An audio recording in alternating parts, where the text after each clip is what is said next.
Bismillahirrahmanirrahim. Assalamualaikum warahmatullahi wabarakatuh. Bismillah, alhamdulillah.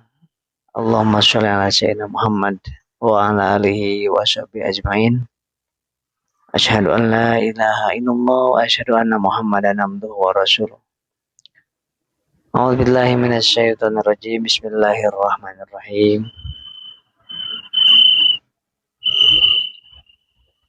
Huwallazi anzala sakinata fi qulubil mu'minin liyazdadu imana ma'a imanihim.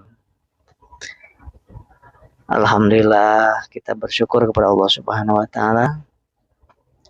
Malam hari ini, malam Rabu, kita masih ditakdirkan untuk sama-sama hidup di perjalanan menuju kepada kampung halaman kita yang sejati, yaitu surganya Allah Subhanahu wa taala. Di dalam sebuah perjalanan pasti ada halangan, rintangan. Di dalam sebuah perjalanan tidak selalu mulus, sahabatku. Di dalam sebuah perjalanan ada belok kanan, ada belok kiri. Dalam sebuah perjalanan pun ada kadang-kadang ada turunan, ada taikan, kadang-kadang ada pohon yang roboh, ada longsor, ada kemacetan, ada yang nyebrang, dan berbagai rintangan, tantangan dalam mencapai sebuah tujuan perjalanan tersebut. Yang semuanya itu mustahil di sebuah perjalanan lurus terus. Walaupun di sebuah jalan tol itu tidak mulus, walaupun lurus belum tentu mulus, sahabat. Ada lubang, kadang-kadang ada kemacetan, kadang-kadang ada orang yang nabrak, kadang-kadang kegesek. Padahal di jalan tol yang lurus. Nah, itu pun dalam perjalanan kita dalam kehidupan di dunia ini.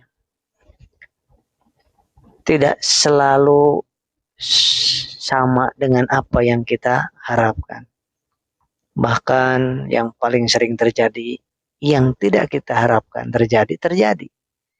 Yang kita takutkan terjadi malah terjadi.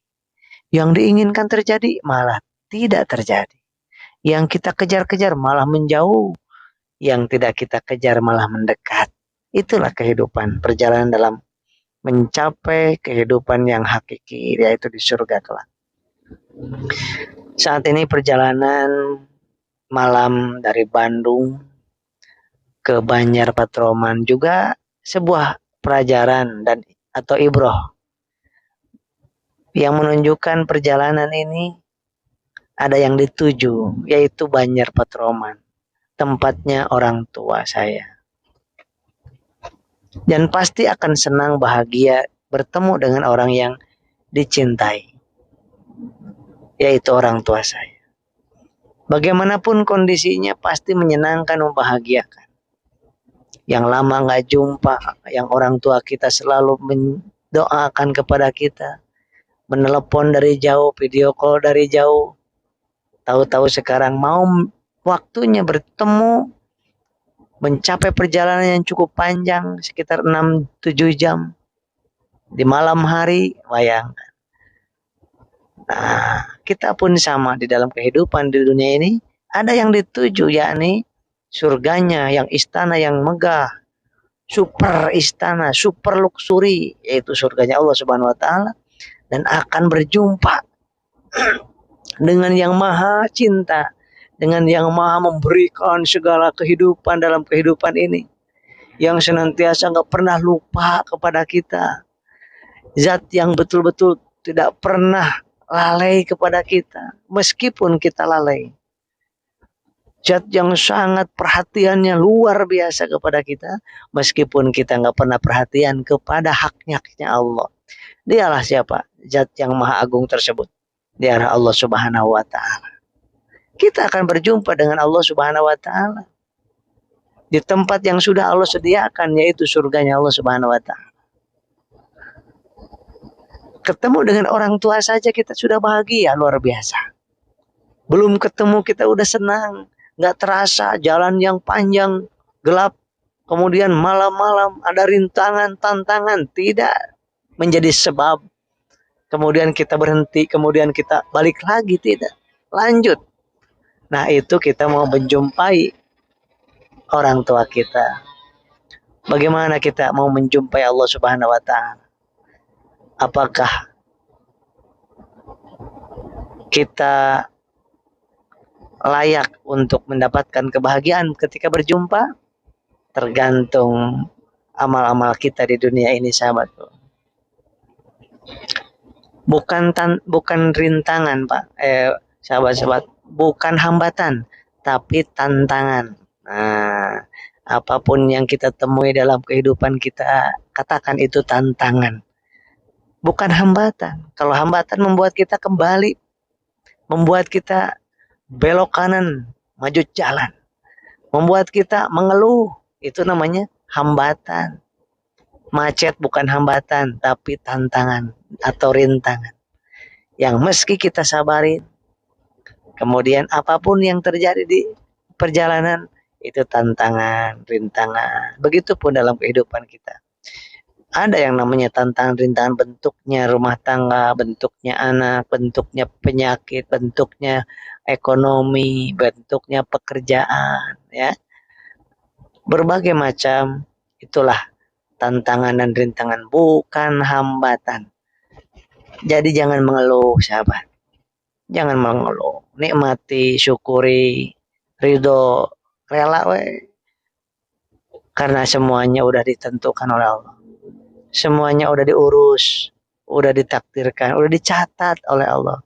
Dan catatan itu tintanya sudah kering. Bukunya sudah dilipat oleh Allah Subhanahu wa taala. Maka kita rela, kita terus perbaiki pergaulan kita.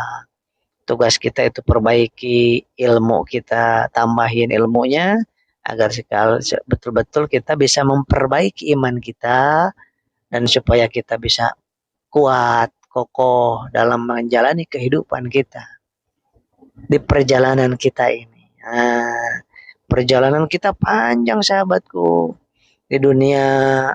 Kemudian belum selesai di alam penantian, belum selesai di alam mahsyar, belum selesai alam surga, baru kita enak nikmat selama-lamanya.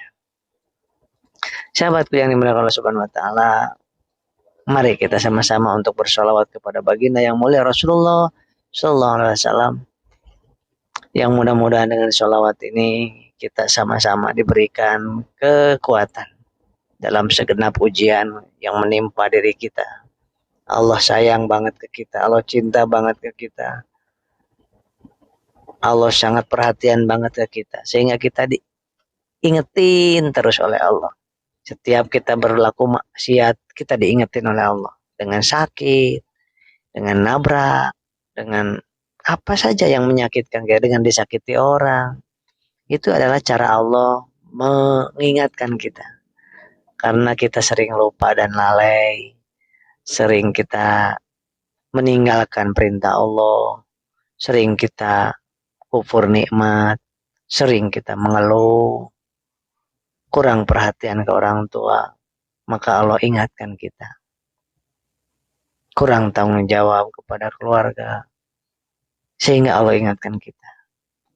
Tergoda dengan hal-hal yang buruk di luaran sana, kita diingatkan oleh Allah selalu.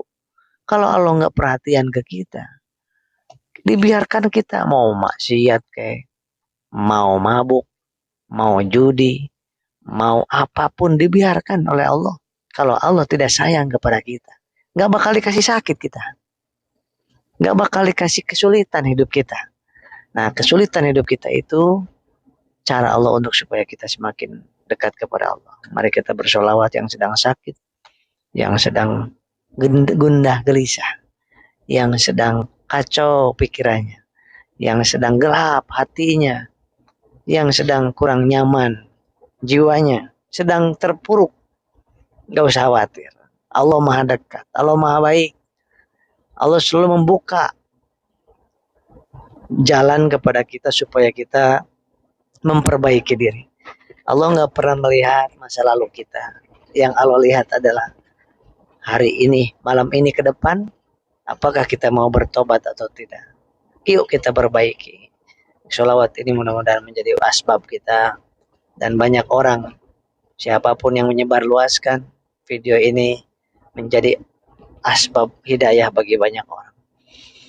Allahumma sholli ala Muhammad ya Rabbi sholli alaihi wasallim. Allahumma sholli ala Muhammad ya Rabbi sholli alaihi wasallim. Rabbi fanfa'na bi barakatihim wa dinal husna bi hurmatihim. Rabbi fanfa'na bi barakatihim wa dinal husna bihurmatihim. Allahumma sholli ala Muhammad ya Rabbi sholli alaihi wasallim. Allahumma sholli ala Muhammad ya Rabbi sholli alaihi wasallim. Rabbi fanfa'na bi barakatihim wa dinal husna bi hurmatihim. Rabbi fanfa'na bi barakatihim wahdinal husna bihurmatihim. Allahumma sholli ala Muhammad ya Rabbi sholli alaihi wasallim. Allahumma sholli ala Muhammad ya Rabbi sholli alaihi wasallim. Allahumma sholli wa sallim wa barik ala sayyidina Muhammadin wa ala alihi wa sahbihi ajmain. Sahabat-sahabat yang dimuliakan oleh Allah Subhanahu wa taala,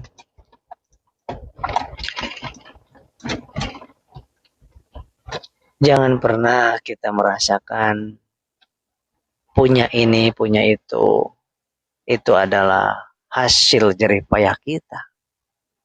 Jangan merasa juga kita sekarang bisa sholat, bisa sedekah, bisa berbuat baik karena kehebatan kita. Bukan, sahabat. Sehingga menghina orang, mencaci orang, memaki orang, mengejek orang lain. Bukan karena kehebatan kita. Ya, sombong misalkan dengan hartanya, dengan pangkat jabatannya, dengan kegantengan dan kecantikannya. Apa susahnya bagi Allah menghilangkan semua itu dalam hitungan detik, sahabatku. Sangat mudah sekali. Yang sehat jangan menghina yang sakit. Yang sakit jangan putus asa. Karena Allah Subhanahu wa taala sudah menentukan kapan waktunya sehat, kapan waktunya sakit. Allah sudah menentukan kapan waktunya ada uang, kapan waktunya tiada uang. Karena ada dan tiada uang itu bukan menentukan kehinaan dan kemuliaan seseorang. Sehat dan sakit juga bukan menentukan kehinaan dan kemuliaan seseorang. Kita bisa sholat, bisa berbuat baik, bisa sedekah. Rizkinya juga dari Allah. Yang menggerakkan tubuh kita juga Allah. Yang memberikan oksigennya juga Allah. Yang memberikan otak bisa berpikir juga Allah. Nah terus kita apa jasanya? Kehebatan kita di mana? Tidak ada. Ketika kita dipuji orang, katakan Alhamdulillah segala puji hanya milik Allah. Kenapa? Karena kita memang nggak pantas dipuji. Dikasih stroke sedikit aja kita udah nggak bisa ngapa-ngapain. Putuskan saraf satu aja ke otak. Sudah kita, tangan, kaki, udah nggak bisa berdaya. Pipis juga nggak bisa ditahan, sahabatku. Buang air besar nggak bisa ditahan. Kenapa? Karena sarafnya Allah putuskan. Maka jangan merasa kita hebat. Yang hebat, yang kuat hanya Allah Subhanahu wa Ta'ala. Yang sakti hanya Allah Subhanahu wa Ta'ala. Yang maha sakti Allah Subhanahu wa Ta'ala. Yang maha hebat Allah Subhanahu wa Ta'ala. Yang maha memiliki apapun Allah Subhanahu wa Ta'ala. Yang maha bisa, maha mampu Allah Subhanahu wa Ta'ala. Tidak ada yang lain kecuali Allah. Kita hanya digerakkan oleh Allah. Kita hanya dikedipkan oleh Allah. Kita nggak bisa bergerak sendiri. Allah yang bergerakkan kita. Kita nggak bisa bicara. Allah yang memiliki, yang berikan kemampuan kita berbicara. Andai kata Allah mau kita bisukan, dibisukan saat ini Allah sangat mampu, sangat bisa. Allah mampu sekali untuk memasukkan siang ke dalam malam, malam ke dalam siang. Masukkan yang hidup daripada yang mati ke dalam yang hidup. Yang sering kita bacakan. A'udzu billahi minasy syaithanir rajim. Qulillahumma malikal mulki tu'til mulka man tasha wa tanzi'ul mulka mimman tasha wa tu'izzu man tasha wa tudhillu man tasha biyadikal khair innaka ala kulli syai'in qadir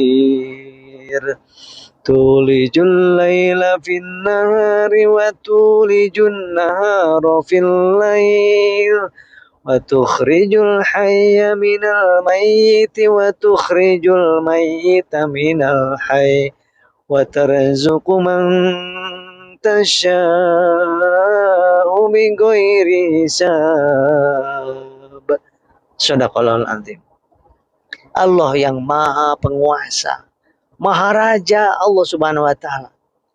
Wa tanzi'ul mulka mimman tasya, dan Allah memberikan kerajaan kepada siapa saja yang Allah kehendaki. Allah memuliakan siapa aja yang dikehendaki, Allah menghinakan siapa saja yang dikehendaki. Biadikal khair, dalam genggaman Allah segala kebaikan. Innaka ala kulli syai'in qadir, dan sesungguhnya Engkau ya Allah maha kuasa atas segala sesuatu. Allah kuasa memiskinkan semiskin-miskinnya orang yang kaya raya tanpa mengambil kekayaannya. Dan Allah sangat sanggup memberikan kekayaan sekaya-kayanya dari orang yang miskin semiskin-miskinnya tanpa Allah berikan. Sebab innaka ala kulli syai'in qadir, dan sesungguhnya Allah kuasa atas segala sesuatu. Allah memasukkan siang ke dalam malam, Allah memasukkan malam ke dalam siang. Allah yang bisa. Tidak ada profesor yang mampu. Kemudian Allah menghidupkan dari yang mati, mematikan dari yang hidup. Allah yang sanggup. Coba kita lihat. Allah menghidupkan dari yang mati. Kita lihat ada pisang. Pohon pisang yang sudah dipatahkan. Sudah diambil oleh petani. Kemudian apa yang terjadi? Seminggu, 2 minggu. Muncul lagi dari yang mati. Dari pohon yang mati itu muncul pucuk. Muncul benihnya lagi. Masya Allah. Itu salah satu Allah menghidupkan dari yang mati. Atau bisa jadi Allah menghidupkan orang yang mati. Nanti pada saat kita sudah jadi tulang belulang, Allah balikin lagi kita seperti sedia kala, sahabat yang Allah SWT. Wa tukhrijul hayya minal mayyit wa tukhrijul mayyita minal hayy wa tarzuqu man tasya bighairi hisab. Dan Allah mampu memberikan rizki kepada siapa saja yang Allah kehendaki tanpa perhitungan, tanpa hisab. Allah kalau mau ngasih kepada seseorang, Allah kasih. Mau seberapa banyak pun Allah kasih. Mau gunung dijadikan emas pun Allah mampu, dan Allah bisa memberikannya kepada siapapun. Maka jangan putus asa dari rahmat Allah.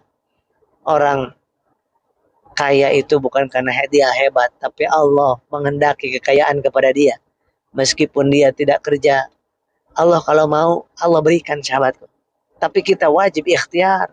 Karena ikhtiar kita adalah nilai plus daripada rezeki yang Allah berikan kepada kita. Ikhtiar kita tidak menentukan hasil, tetapi ikhtiar kita menentukan seberapa besar rahmat Allah berikan kepada kita. Allah melihat ikhtiar kita. Pengorbanan kita Allah lihat. Kesungguhan kita Allah lihat. Tapi sama sekali tidak menentukan hasil Allah memberikan berapa banyak kepada kita. Allahu Akbar. Kalau kita yakin dengan hal itu, maka kita akan selalu semangat meskipun hasilnya kecil. Kita akan selalu semangat meskipun hasilnya besar. Dan tidak bangga diri ketika hasil besar. Kenapa? Karena begitu yakinnya bahwa hasil hak Allah. Urusan Allah.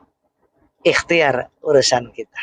Dan setiap ikhtiar, sebelum dapat hasil pun, kalau niatnya baik, niatnya lurus karena Allah, sudah mendapatkan rentetan dan tabungan pahala yang begitu besar, sahabatku. Sahabat yang dimuliakan Allah Subhanahu wa taala. Semoga kita termasuk orang-orang yang ahli dalam bersyukur kepada Allah Subhanahu wa taala, sehingga rasa syukur itu bisa membuka tabir kesulitan, tabir kegagalan, tabir penyakit. Allah Subhanahu wa taala, ketika kita syukur, Allah akan memberikan nikmat yang berlimpah kepada kita semua. Namun ketika kita penuh dengan kufur nikmat, penuh dengan keluh kesah hidupnya, apa yang Allah sampaikan? Inna azabillah syadid, sesungguhnya azab Allah sangat pedih. Ketidaktenangan Allah berikan, kekecewaan Allah berikan ke hati kita, kegelisahan. Itulah sesungguhnya adab yang pedih di dalam kehidupan di dunia ini. Betapa banyak orang yang banyak uang tapi hatinya selalu gundah gelisah. Itu berarti neraka di dunia.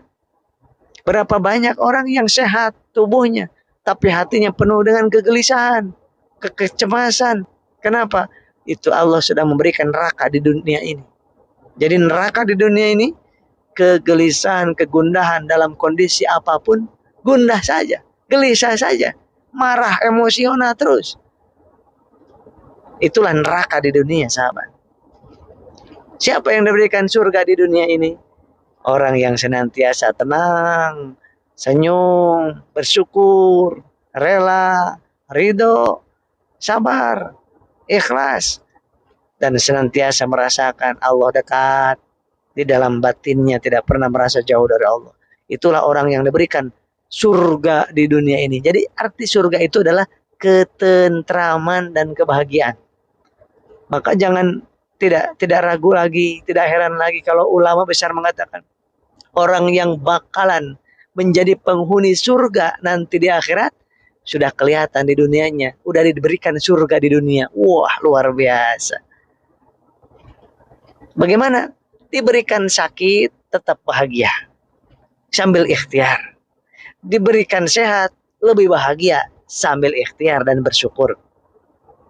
Ya, diberikan banyak harta, banyak uang, bahagia sambil bersyukur. Diberikan kekurangan, dia berbahagia dan sambil bersabar dan ikhtiar. Itulah orang yang diberikan surga di dunia.